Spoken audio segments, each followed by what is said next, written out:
또 늦게 끝내면 그럴까 봐. 금일 일요태 목사 스님은 수덕사 포교국장 스님이시고 서산 감사주지이신 원목 스님이 되겠습니다. 모두 3배 예를 올리도록 하겠습니다. 1배 예를 올리도록 하겠습니다.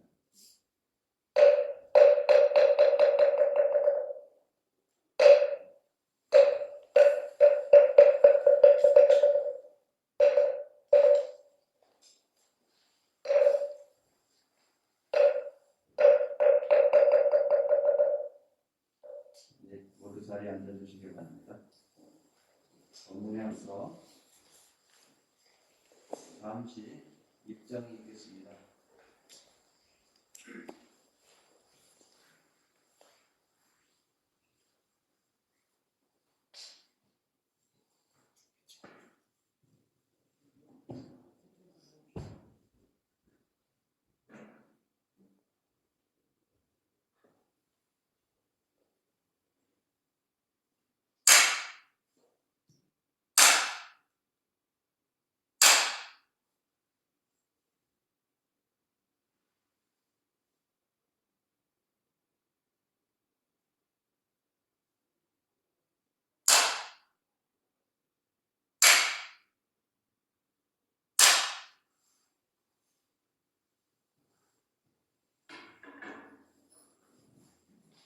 밥잔 주세요.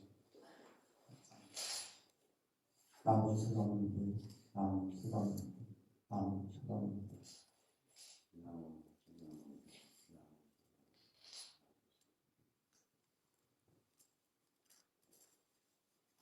오늘 일요일 복부에 이렇게 마음을 내서 이렇게 동참하셨는데 제가 묻고 싶은 말이 있었어요. 어디에 살고 있나요?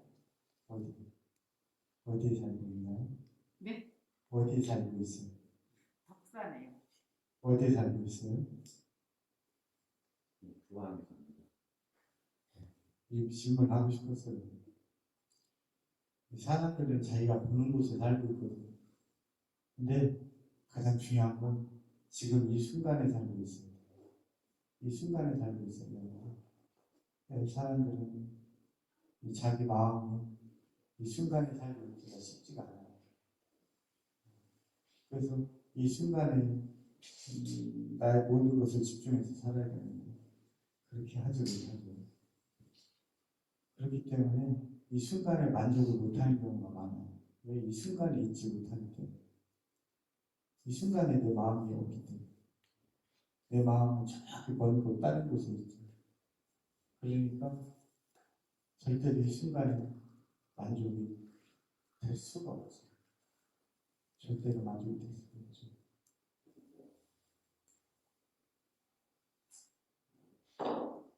설령 지금 이 순간이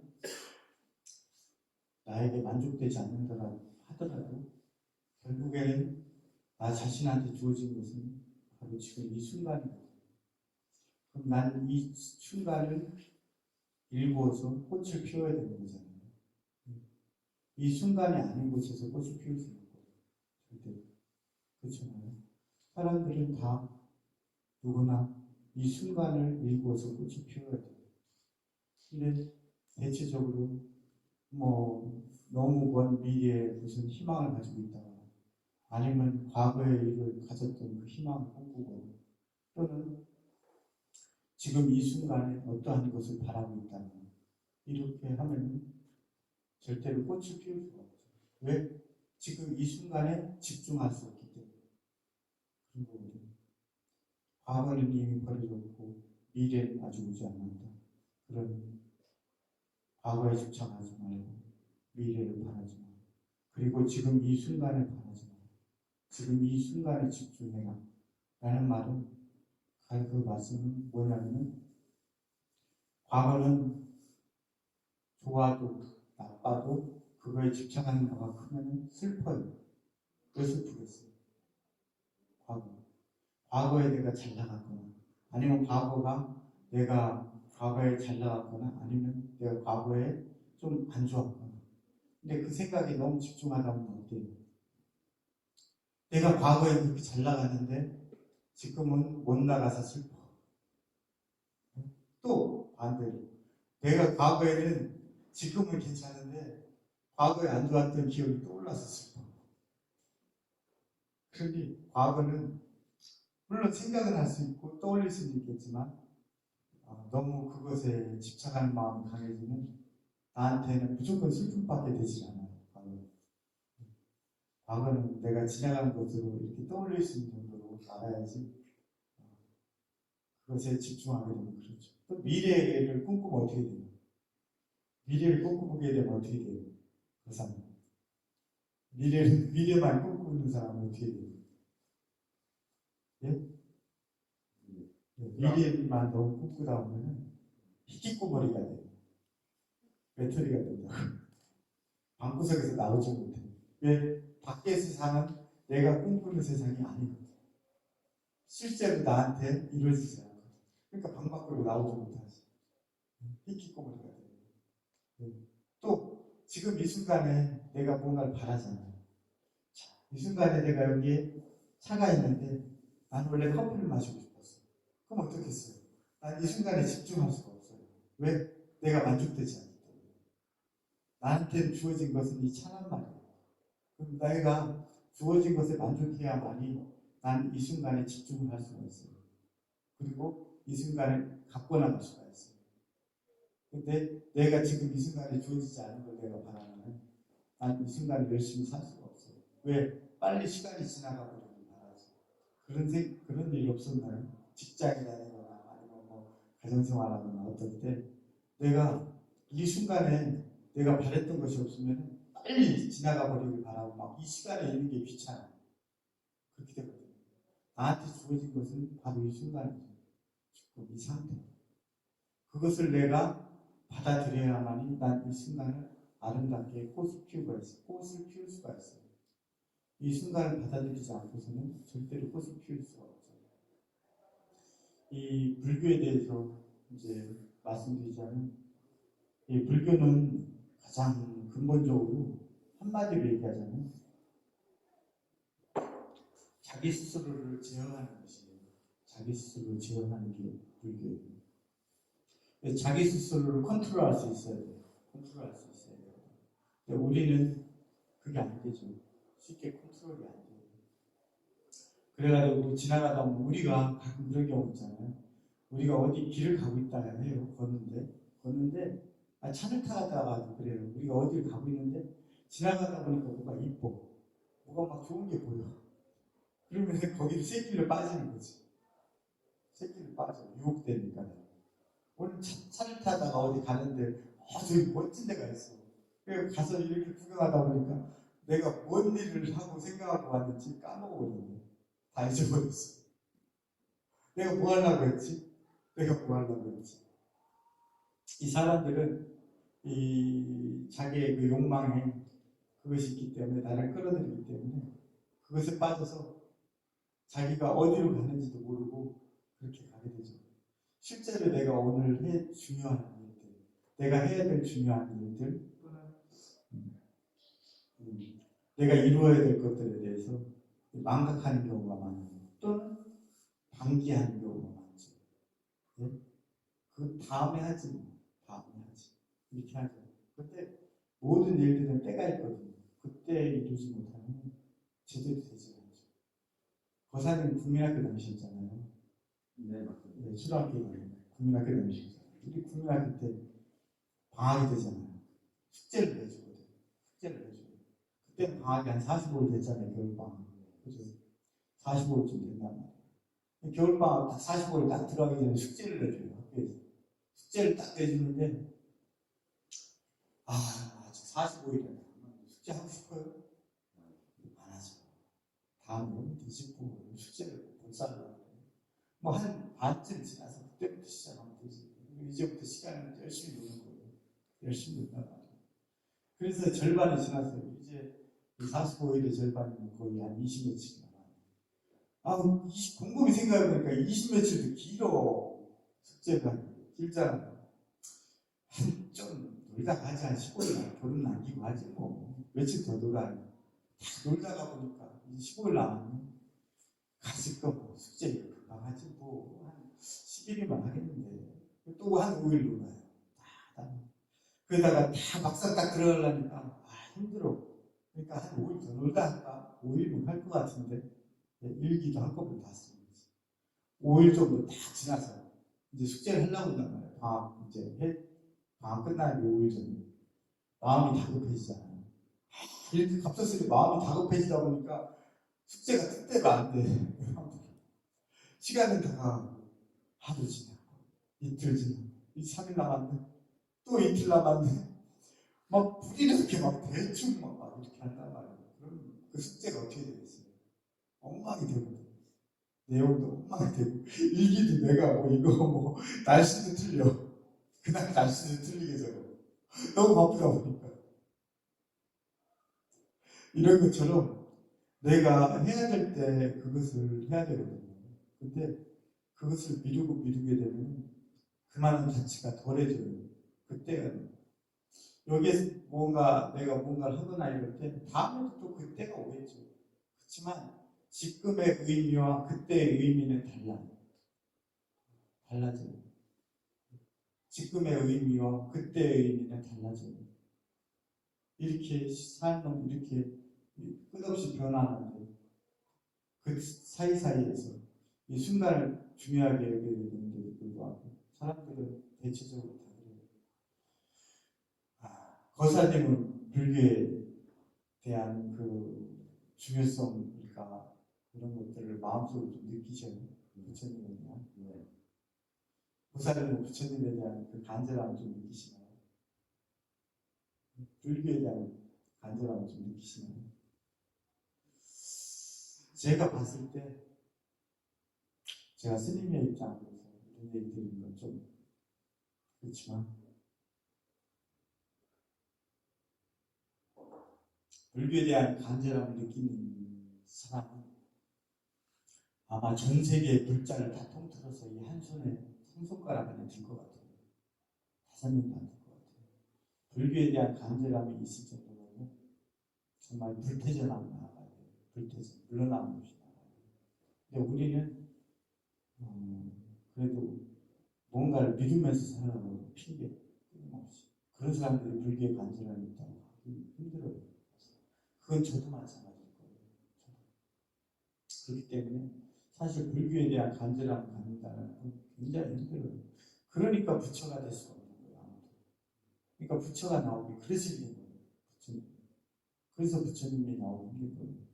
우리 서가모니불 하니까 그 얘기 설명해 주고 가야겠네. 서가모니불은 합성어예요. 합성어. 똑같은 의미를 가진 말이 들어간 거예요. 2개가 들어간 거예요. 이 샤키야문이죠. 샤키야문. 서가모니. 샤키야문이. 그게 그 부분을 뭐라고 칭하냐면 샤카족의 성자라고 하죠. 그 샤카족의 성자를 샤키야문이라고 불렀고 또 그분을 다른 말로 붓다라고 부르는 거죠. 불이라고 부르는 거죠. 그래서 샤키야무니와 붓다는 같은 의미예요. 근데 우리가 이렇게 넘어와서 부르기는 샤키야무니 붓다, 서가모니 불이 된 거죠. 서가모니 불이 된 거예요. 근데 그분의 가르침이 정말 굉장히 간절한 가르침이었고 그렇지만 과연 우리는 그 불교에 대해서 또는 저도 출가한 사람의 입장에서 불교에 대한 간절함을 정말 가지고 있는가 그것은 조금 늘 반성하고 되돌이켜 보아야 될 일이죠. 삶을 유익하고 가치 있게 살아가는 것. 한마디로 이 스스로를 제어할 수 있는 것, 제어하면서 살아가야 되는 것이 바로 불교의 궁극적인 거예요. 그런데 사실 부처님 이외에는 스스로를 컨트롤하고 제어할 수 있으면서 살 수 있는 사람은 없죠. 우리는 그렇잖아요. 보살님 아프면 어떻게 해? 팔이 아프면 네? 팔이 아프면 어떻게 내 생각이 다 팔에 가 있거든. 이 몸뚱이가 내 주인이 되는 거지. 이가 아프면 어떻게 미칠 것 같잖아. 이가 아프면 그러면 이에 내 생각이 가 있거든. 내가 이를 컨트롤하는 게 아니라 이 아픈 걸 컨트롤하는 게 아니라 이 이해가 있는 거거든. 이렇듯이 이 무중생들은 그게 사실 불가능해요. 붓다가 되지 않고서는 불가능해요. 그렇기 때문에 내가 내 자신의 주인이 되지 못하는 거죠. 내 몸뚱이의 주인이 되지 못하는 거죠. 이 몸뚱이도 언젠간 때가 되면 우리가 벗어야 될 것이잖아요. 제가 지금 이 우인이와 아드님가 빠졌어요. 뭐 왜 빠졌는지 모르겠지만 성질이 들어서 빠졌다. 신경을 쓰다 보니까 빠졌나. 근데 안 해놓았어요. 굳이 해놓을 필요가 없더라고요. 어차피 벗을 때 되면 알아서 보겠지. 이렇듯이 우리는 이 몸뚱이와 끊임없이 이별을 해요. 살아가면서. 살갗의 피부도 계속 껍질도 벗겨지고 손톱도 깎아내잖아요. 머리카락도 자르잖아요. 우리는 살아가면서 끊임없이 이 몸뚱이와 이별을 하거든요. 그러면 그것을 잘 관찰할 줄 알아야 돼요.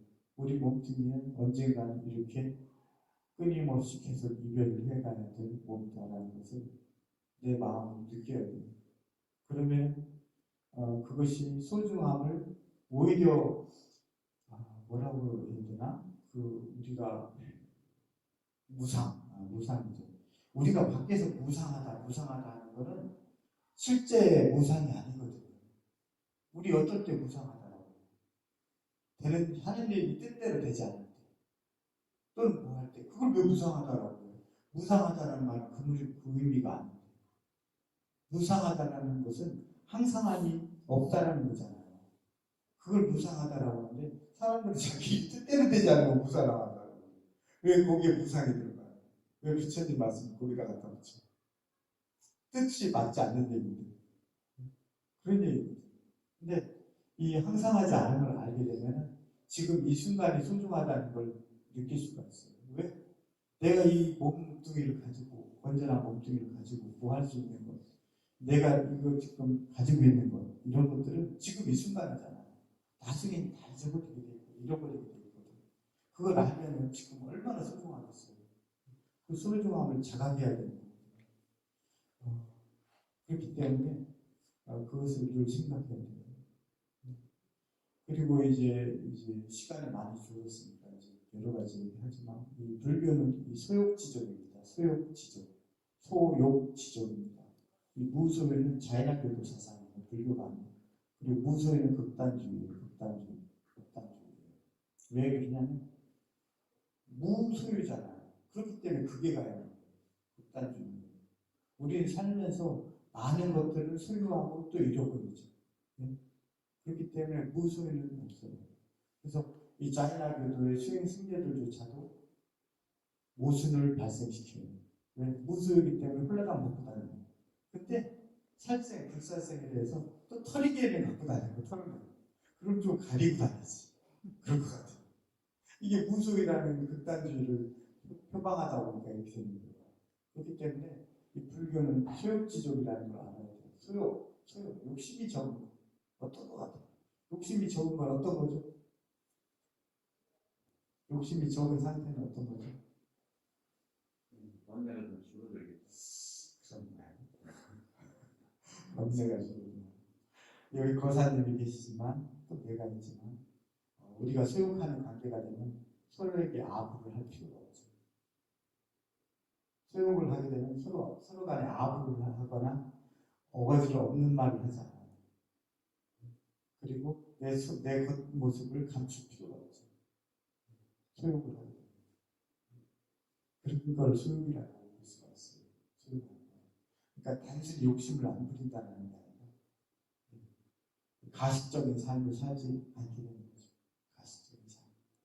일례로 옛날에 설화나 이런 거 있잖아요. 그 강아지가 고기 물고 다리를 딱 건너다가 개울가 한번 쳐다봤더니 강아지 가만히 있잖아. 근데 나보다 더 큰 고기를 물었네. 그래서 짖다가 고기를 떨어뜨리잖아요. 마치 그럴 것 같은 거죠. 그렇기 때문에 소욕을 하는 사람은 다른 것이 있는 것보다도 내가 가진 것의 가치를 알게 되죠. 그런 마음을 가지고 바로 소욕이라고 합니다. 그럴 때 내 마음은 편안해질 수가 있거든요. 편안해질 수가 있어요. 제가 아는 분이 교사 생활을 했어요. 사립학교인데 교장이 되겠다. 교장이 돼야 된다. 그냥 맨날 이 세상 무슨 세계를 그래서 다 쫓아다녀요. 그래서 그걸 하게 되면 뭐가 달라지냐고 그랬어요. 그걸 하게 되면 교장이 되지. 교장이 되면 뭐가 달라지는데? 지위가 높아지고 뭐가 달라지지? 그럼 그게 나한테 어떤 의미가 있는 건데? 결국에는 나이가 들고 그러면 그 평생 그러잖아. 다 던져버려야 되잖아요. 그런 쓸데없는 곳에 가치를 두게 되면 나는 어떻게 돼요? 거기에 노예가 되거든요. 그것에 노예가 돼요. 그래서 없는 행동을 계속 반복해야 되거든. 그러더니 어느 날 그것을 탁 털어버리고 생활이 너무 편한 거야. 생활이 너무 편해. 내가 묶일 필요가 없으니까. 내 마음이 너무 편안한 거야. 마치 이런 것 같은 거죠. 이 소욕하는 사람은 그렇게 된단 말이에요. 소욕하게 돼요. 그것을 아는 것을 지족이라고 해요. 그래서 불교는 소욕지족입니다. 소욕지족 명확히 하셔야 돼요. 이런 삶을 살게 되면은 그런 삶을 살게 되면은 나중에 이 천천히 이 스스로를 컨트롤할 수 있는, 스스로를 제어할 수 있는 그런 기능들이 점점 더 발달이 되죠. 그래서 많은 부분을 스스로 컨트롤할 수 있게 되는 거죠. 그리고 아주 최악의 수단이 아닌 그 이상, 그 이하의 것들은 다 내가 스스로 컨트롤할 수 있는, 그 제어할 수 있는 힘을 갖게 돼요. 자, 거사님은 선해요, 악해요? 그러면 거사님은 선해요, 악해요? 네? 본인은 선하다고 생각하세요, 악하다고 생각하세요? 선해요. 선해요? 그래서 선하게 좋겠죠? 이 불교에서 선행은 뭔가요? 보교사입니까? 보시와 선행은 다른 겁니다. 보시와 선행은 다른 겁니다. 보교사.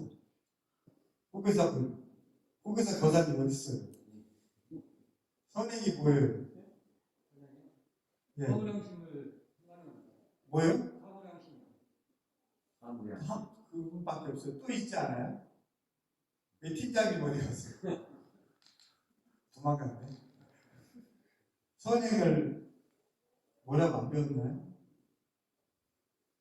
불교에서는 선행이 악행을 하지 않는 것이에요. 불교에서 선행은 악행을 하지 않는 것입니다. 명확히 하셔야 됩니다. 명확히 하셔야 돼요. 왜 그러면 선행은 악행을 하지 않는 것입니다. 내가 남에게 해주는 것은 보시라는 칭호로, 보시라는 명칭인데 스승가에 보시하거나 다른 사람들에게 보시하거나 그럼 보시라는 명칭을 써요. 근데 왜 선행이 되지 못해요? 왜 선행이 되지 못해요? 그럼 내가 거사님을 짝사랑하고 있다고 생각하세요? 네? 좀 이상하지만 내가 거사님을 짝사랑해요. 내가 거사님한테 뭐 해주면 그게 선행이겠네요. 그렇기 때문에 선행이 되지 못하는 거예요. 왜? 내가 제어할 수 없는 영역이기 때문에. 내가 밖으로 하는 행동은 내가 제어할 수 없는 영역이기 때문에. 내가 이 보살님께 뭔가를 해드렸어요. 근데 이분이 좋아해야 돼요. 고마워해야 돼요. 그래야 그게 선행이 될 수가 있어요. 네? 내가 누군가에게 사회적으로 어떤 활동을 했을 때 그게 유익하다는 전반적인 의식과 이런 것들이 있어야만이 그게 선행이라고 칭하게 되겠죠. 명칭. 네? 우리 불교의 12연기 중에 나오는 말이 있잖아요. 명색. 명색이 무슨 뜻이에요? 명색. 명색은 그냥 이름을 붙인 거거든요. 갖다가. 그러니까 우리 한글말로 따지자면 이름하여 라는 뜻이에요. 이름하여 누구? 이름하여 포교사, 이름하여 신도, 이름하여 글자. 이걸 명색이라고 합니다. 근데 하여튼 우리가 선행이라는 것은 구체적으로 뭐예요? 저쪽에 포교사. 제가 가짜 쓰려 불러서 모르시는 거예요. 다 아시는데. 10가지의 악행을 얘기하잖아요. 선수경 할 때. 그걸 하지 않는 것을 선행이라고 해요. 악행을 하지 않는 것. 왜? 그것은 내가 제어할 수 있는 영역이기 때문에. 물론 대부분 그게 제어가 안 되긴 하지만 내가 안 하려고 하면 할 수가 있거든. 내가 컨트롤할 수 있는 영역이거든. 그렇기 때문에 불교에서는 그것을 선행이라고 부릅니다. 선행. 이런 것들이 같이 어우러져서 소욕지족과 선행을 하고 이런 것들을 반복하다 보면 내 스스로를 컨트롤할 수 있는 힘이 점점 더 배가 돼요. 배가 돼요. 그래서 내 스스로 그것을 제어하려고 하는 의지가 점점 더 쌓이게 되죠. 그래서 이 궁극적으로 이 불교에 있어서의 모토라든가 궁극적인 정도가 나오면 거기에서 있죠. 그래서 부처님께서는 마지막 이 춘다의 공양을 받으시고 거기에서 30km 정도 떨어져 있어요. 쿠시나가가 30km 정도 거리가 30km 정도를 혈변을 보시면서 간단 말이에요. 몸을 감리하시면서 아픈 걸 감리하시면서 걸어가신단 말이에요. 누가 업어가는 것도 아니잖아요. 본인이 걸어가시잖아요. 맨 앞에서 제자들이 따라옵니다. 제자들이 다 따라오잖아요. 그 혈변을 보시면서도 그 고통을 감내하시면서 묵묵히 그 열반진 쿠시나가를 30km 정도 걸어가시는 거예요. 쿠시나가를 이 파질라길인가 여기가 근데 정확히 제가 명칭을 잘 모르겠는데 그 부처님께서 열반을 여러분들은 그 성질을 잘 모르실 거예요. 포교사분도 인도 갔다 오셨다고 하는 분들도 모르실 겁니다. 그 장소를 모르실 텐데 부처님께서 열반을 우리가 열반이라고 하는 것보다 인멸이라고 하시는 게 낫겠네요. 인멸, 멸에 드는 것. 인멸이라고 말하는 게 가장 올바른 명칭이에요. 그 인멸에 드실 것을 그 장소에서 예언하신단 말이에요. 말씀하신단 말이에요. 그리고 다시는 그 자기 이모였던 마하바자파티가 수행했던 대림정사 그곳을 돌아오면서 내 자신은 이곳으로 돌아오지 못하다 이렇게 말씀하십니다. 거기서 한 100여 킬로 이상을 올라가서 그 춘다의 공양을 받으시고 30km 정도를 푸시나가로부터 가셔서 열매를 드신단 말이에요. 그렇게 가시는데 우리가 돛다의 경지만큼 스스로 제어할 수는 없겠지만 소욕지족과 악행을 하지 않는 선 그것을 우리가 익히면 스스로를 컨트롤할 수 있는 그런 힘이 점점 더 강해진다. 그걸 꼭 아셔야 됩니다. 그리고 저도 마찬가지죠. 제가 그렇게 잘 살지 못해요. 제 스스로 말씀드리지만 저도 그렇게 잘 살지 못합니다. 하지만 그냥 말씀드릴 때는 그런 얘기를 드리고 싶어요. 이 불교에 대한 간절함 가져야 된다. 부처님에 대한 간절함을 가져야 된다. 그런 말씀을 드리고 싶어요. 간절함을 꼭 지내야 된다.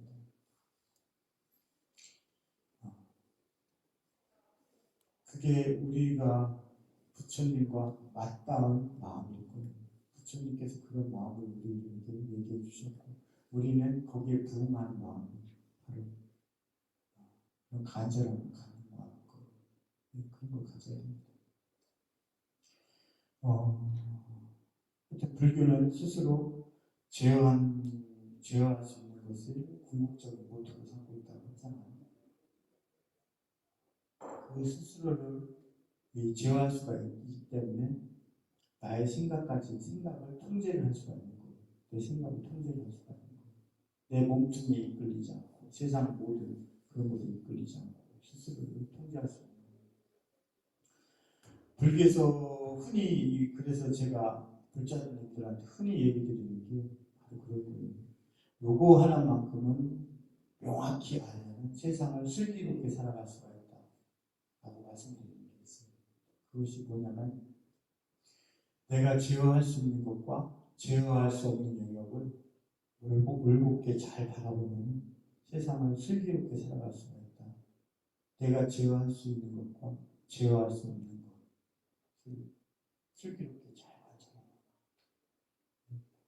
왜냐하면 직장에서의 뭐 감정 문제, 혹은 뭐 가정사에서의 남편과 부부간의 문제, 그 모든 문제들에 있어서 내가 제어할 수 있는 것과 제어할 수 없는 것을 잘 살펴보면 내 마음속에 있는 일어나고 있는 그 화까지도 다 멈출 수가 있다.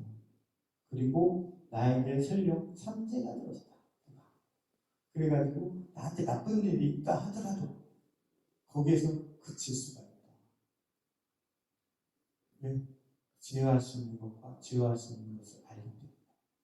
내가 대구에 가다가 똑같은 일이 2번 있었는데 차가 끼어들었어요. 4차선에서 1차선으로 직진해서 들어오더라고요. 고속도로. 4차선에서 1차선으로 직진해서. 그때 천천히. 그리고 사고 날 뻔했을 거 아니야, 내 앞으로. 자, 그리고 내가 화가 나잖아. 근데 상대방은 내가 제어할 수 있는 영역이 아니잖아요. 내가 화가 나면 어때요? 그런데 그걸 제어하지 못하고, 나 자신을 제어하지 못하고. 내가 보복을 하려는 마음이라든가, 내가 막 아프고 막 화가 일어나거나, 그렇게 될 거 아니에요. 그것은 누구의 손해예요? 나 자신의 손해거든요. 사고를 안 난 것으로 나는 다행이다. 이런 마음 갖고서 이게 가야 되거든요. 설령 사고가 났더라도 거기에서 내가 그쳐야 되거든요. 근데 내가 그 화를 참지 못하고 사고가 났어. 어떻게 돼요? 집에 가서 혹은 어디 밖에 나가서 술을 퍼마시는 거예요. 기분 나쁘고 생각나는 거예요. 사고 안 날 거다. 술 퍼마시다가 또 운전을 해요. 또 음주운전을 걸려요. 또 혹은 사고 마시고 술 마시고서 돌아오다가 뭐에 넘어지거나 걸려 넘어지거나 피해를 입을 수 있다. 그건 누구의 손해예요? 나의 손해입니다. 나의 손해입니다. 그렇기 때문에 내가 제어할 수 있는 것과 제어할 수 있는 것을 다 잘 통찰하면 나에게 오히려 이득이 되죠. 그리고 나를 제어할 수 있는 삶으로 나아갈 수가 있죠. 나아갈 수가 있어요. 세상에 가장 미련한 사람이 어떤 사람인가요? 맨 앞에 계셔서 질문을 계시나요? 세상에 가장 미련한 사람이 어떤 사람인가요? 세상에 가장 미련한 사람은 어떤 사람인 것 같아요? 대답하세요. 예? 자기 고집대로 사는 사람. 또 다른 생각 없나요? 다른 거 없나요? 세상에 가장 미련한 사람이라면 누구죠?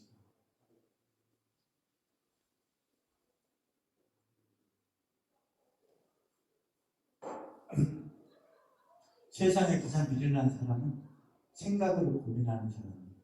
생각으로 고민하는 사람. 생각으로 고민하는 사람은 2가지를 고민합니다. 2가지. 어떤 것일까요?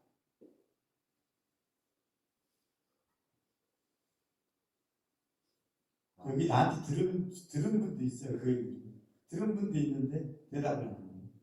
그 얘기를 들은 분도 있거든요. 여기. 내가 얘기한 거 들은 분도 있거든. 그때 뭐 공연불이라고 뭐 해보나마나 다 까먹고 뭐 그냥 그래요. 그게 실천으로 옮겨져야만이 내 몸속에 좀 당겨지거든. 근데 그게 아니면은 당겨지지가 않아요. 그냥 뚫고 들어가는 거지. 그냥 나오는 거지. 세상에 미련한 사람이 생각을 고민하는 사람인데 생각을 고민하는 사람은 2가지가 있어요. 첫째, 형태가 없는 것을 고민해요. 형태가 없는 것. 감정의 문제, 감정의 문제. 이런 것들 내가 고민한다고 해결이 되는 게 아니야. 응? 형태가 없는 것을 고민해요. 이렇듯이. 첫째, 생각을 고민하는 사람. 2번째 뭐예요? 그럼 그걸 미루어 봤을 때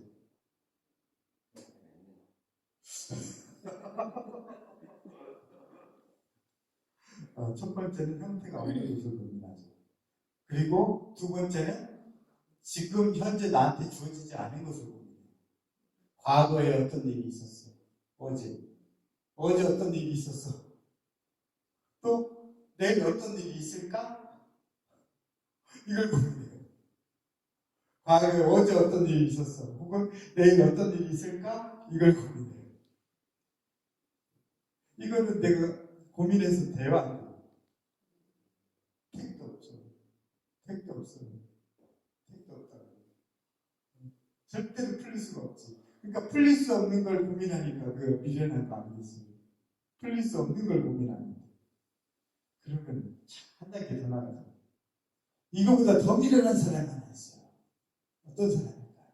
이 얘기도 내가 해줬거든. 근데 까먹었었어요. 이 얘기도 해줬어요. 이거보다 더 미련한 사람이 있어요. 그걸 미루어 봤을 때 뭘까요?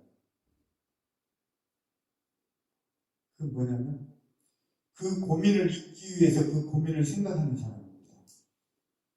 그 고민을 잊기 위해서 그 고민을 생각해요.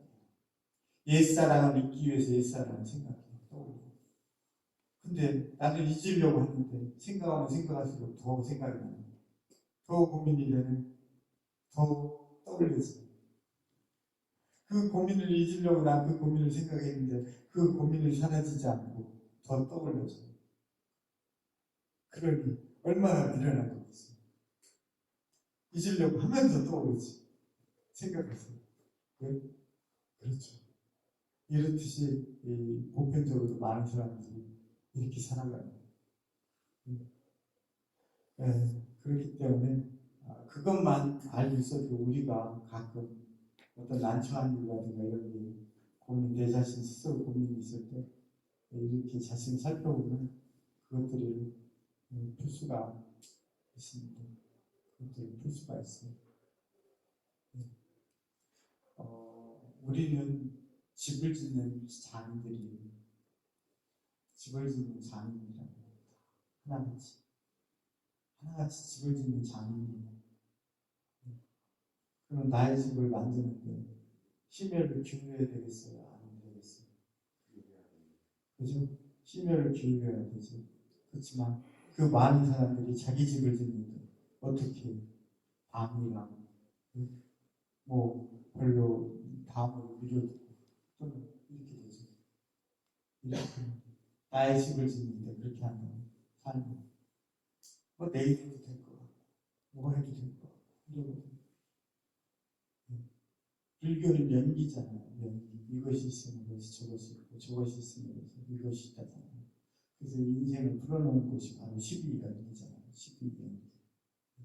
우리의 삶은 우리가 하루하루 생각하고 행동하는 그 모든 것들이 우리의 집이라고, 집을 져간다고, 내가 들어갈 집을 짓는 거예요. 그것이 내가 들어갈 집을 짓고 있는 거라고. 들어갈 집을. 그러면은 그 생각을 했다면 내가 이 하루하루 얼마나 더 진지하고 성실하고 가치 있게 이렇게 살게 되겠어요. 제가 예전에 했던 책을 나눠주고 있거든요. 나눠주기도 하고 가끔 있는데 여기 받으신 분이 있나 모르겠지만 모르겠는데 예전에 카카오 스토리로 이제 제가 신도들하고 소통을 했었어요. 지금 다 지워버렸는데 그걸 다 떠가지고 제가 책을처럼 이렇게 나눠줘요. 삶을 어떻게 될까 싶어요. 근데 그 맨 앞구절에다가 제가 여러 가지 말을 써놨는데 첫 번째 장 말고 두 번째 장에 제가 그 얘기 썼어요. 얼마나 전입니까? 그 얘기를 들었어요. 일본에서 이 100일 후에 죽는 악어라는 연재 만화가 있었어요. 그 히트를 쳤대요. 그게 이슈가 된 적이 있었어요. 100일 후에 죽는 악어. 그 연재되는 그 요즘 뭐라고 하죠? 몇 컷짜리, 4컷짜리 만화 뭐라고 하죠? 그 뭐라고 부르던데요? 웹툰이라고 아니 뭐라고 부르더라고요. 근데 쟤한테 그 만화의 제목이 4컷짜리 만화의 제목이 100일 후에 죽는 악어예요. 그러면은 100일 후에 죽는 악어잖아요. 그러면 우리는 그 악어가 100일 후에 죽는 걸 알잖아요. 제목이 써 있으니까. 그죠? 우리는 그 악어가 죽는 걸 알아요. 그래서 그 다음 날이 되면 99일, 그 다음 날이 되면 98일 이렇게 내려간단 말이에요. 그럼 우리는 언제 악어가 죽을지 알고 있어요. 그렇지만 그 악어는 모르겠죠. 그러니까 악어는 어떤 삶을 살아요? 그러니까 사람들이 그 악어를 보면서 안타까운 마음 갖지. 어떤 물건을 주문했는데 그 물건이 너무 밀려 있어서 1년인가 얼마 있다가 물건을 배송받을 수 있어요. 근데 그 악어가 그게 탐이 나는 거예요. 그래서 그걸 주문해놔. 1년 후에 100일 후에 죽는데. 100일 후에 죽는데. 그러면 그거 보는 사람이 얼마나 안타깝겠어요. 예? 그렇다면 우리의 삶은 그렇지 않을까? 우리의 삶도 그렇지 않을까? 네? 우리의 삶도 그렇지 않을까 싶어요. 물론 이게 그 의미로는 같은 의미일 수는 없겠지만 우리가 숲속에 들어가면 어때요? 숲에 산에 들어가면 어때요? 산이 보여요, 안 보여요? 산이 보이나요? 산에 들어가서 안 보이거든요. 우리가 삶 속에 들어가서 그 삶이 통찰이 안 돼요. 그래서 마치 그 100일 후에 죽는 악어처럼 살게 되잖아요. 삶을.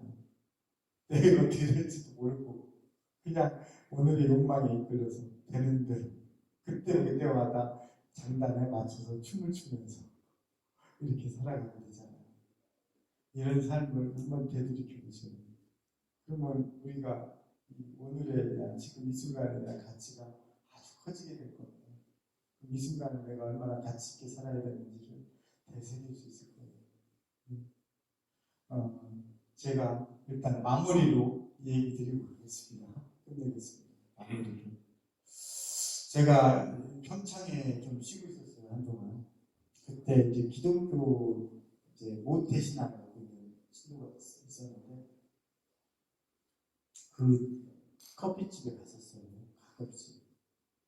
근데 그 보살님이 저한테 커피를 자주 공짜로 주셨어요. 또 자기 고민도 다 털어놔요. 그래서 내가 불교는 좋은 게 있잖아요. 굳이 부처님이라는 단어를 안 집어넣어도 다 얘기할 수가 있어요. 불교. 네? 그렇기 때문에 불교적인 그것을 갖다가 통해서 그걸 해결해줬죠. 그러니까 그분이 뭐라고 그래요? 고맙습니다. 스님 이런 얘기 내가 들을 수 있어 고맙습니다. 하길래 내가 뭐라고 했습니다. 하지만 난 이렇게 얘기를 말씀을 드리지만 난 절대 한 푼어치의 기도조차도 하지 않는다. 라고 하죠. 네? 내가 실천을 하고 행동을 하고 해서 바꿔보지 않은 삶은 절대로 거기에 이룰 수가 없어요. 내가 얘기 백날 들어봐야 백날 뭐 해봐야 그냥 듣는 것으로 끝이고 내 삶이 바뀌지 않는다면 그것은 노력을 해서 끊임없이 돈을 잃어가면서 그때만 후회하고 마는 사람 또는 뭐 여러 가지 습관성이나 이런 것들 있잖아요. 그런 것과 다르지 않아요. 절대로 바뀌지 않아요. 그렇기 때문에 나는 이렇게 얘기를 해준다. 하지만 보살님한테 한 푼어치의 기도를 제공하지 않는다. 왜? 내가 제어할 수 없는 영역 바뀔 것이기 때문에. 내가 제어할 수 없는 영역 바뀔 것이기 때문에.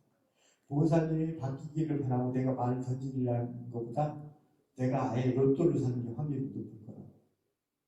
로또를 사서 1등을 바라는 게 확률이 훨씬 높을 것이다.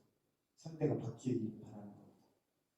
이 말씀을 꼭 드리고 싶어요. 강조해서. 왜? 간절하게 생각하시면 간절하게 생각하지 않으면 아무를 의미가 없다. 여기서 그냥 저렇게 떠들었나 보다.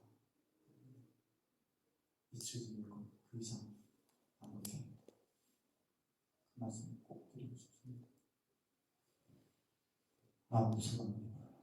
수고합니다.